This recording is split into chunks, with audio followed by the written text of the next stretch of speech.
Hey everyone, welcome to week 2. I have you reading 3 short stories for this week, and so in our fiction unit, you will have read 6 total. And by the end of this second week, I would like you to select one of the pieces that we've worked on together and to begin thinking about analyzing it in more detail to write a literary analysis essay. I do want to talk briefly about the 3 pieces you're reading this week, just to give you a little bit of background or additional detail on them. And let me see if I can find my screen.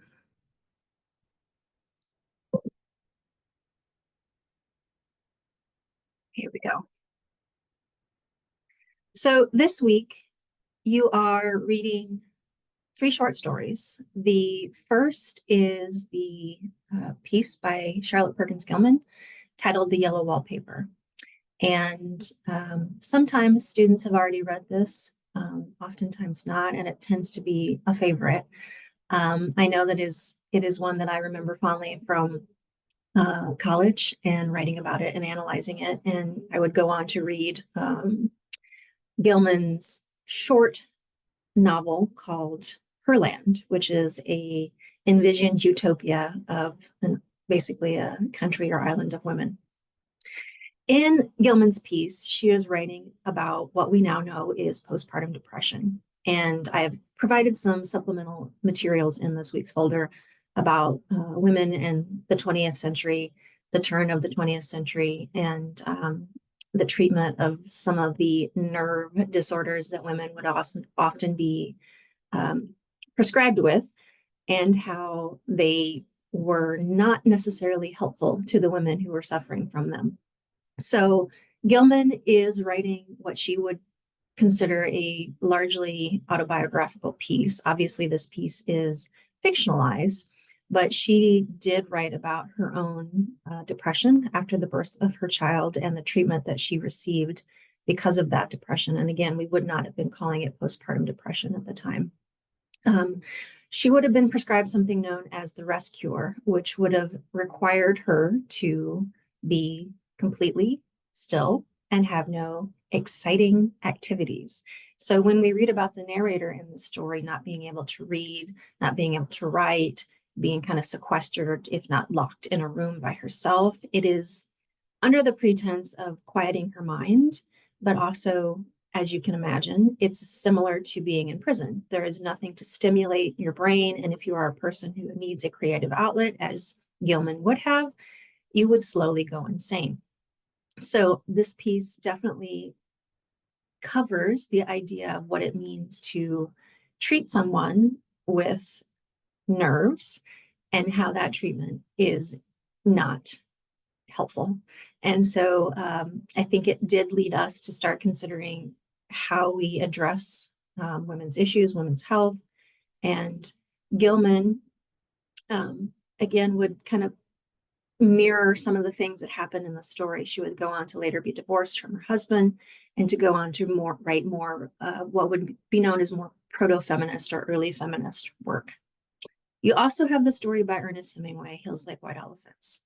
As much as you can, I would like you to not Google it before or after you read it. I'd like you to sit with it a bit of time and figure out what's going on in the story.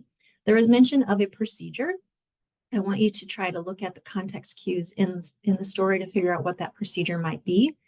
And I know that Hemingway, if you've not read a lot of Hemingway, can seem really tricky. He is a very sparse reader. He gets rid of a lot of fluff. I've previously had students read Frankenstein by Mary Shelley, which is a very flowery, ornate, you have paragraphs upon paragraphs about how people look and feel and walk and talk.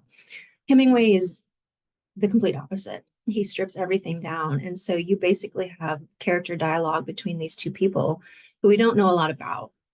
And so it's your job as the reader to figure out the situation, figure out the conflict, and kind of figure out how you feel about that conflict and what happens and what might be coming next. We don't really know. We're left with a sense of uncertainty.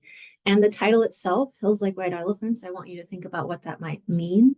The term white elephant, if you've ever had a holiday party where you exchange white elephant gifts, what does that mean? and the fact that that phrase itself is mentioned within the story. And then lastly, Shirley Jackson's The Lottery, which is a story written at the tail end of World War II and was quite shocking at the time. It is a quite shocking piece. It does bring up ideas, themes of conformity, tradition, individuality, what's good for the community, what's good for the individual. So there's lots of symbols in this short piece. And consider that Jackson was writing it at the end of what we would come to know as a horrific time in history, where people did things or knew things and lived beside atrocities and either did not choose to or could not do anything about them. So these are three rather heavy pieces. I find that most literature with a capital L is rather heavy. There's not a lot of happy endings in literature with a capital L. And some of the things I've had students request of me before is that, can we read a happy story? And do I know a lot of happy literary pieces?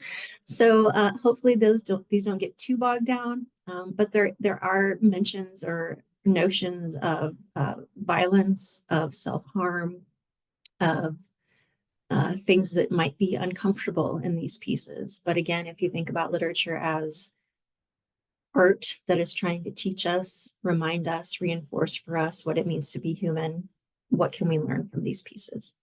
So I mentioned that you are working toward your first major project, which is a literary analysis essay.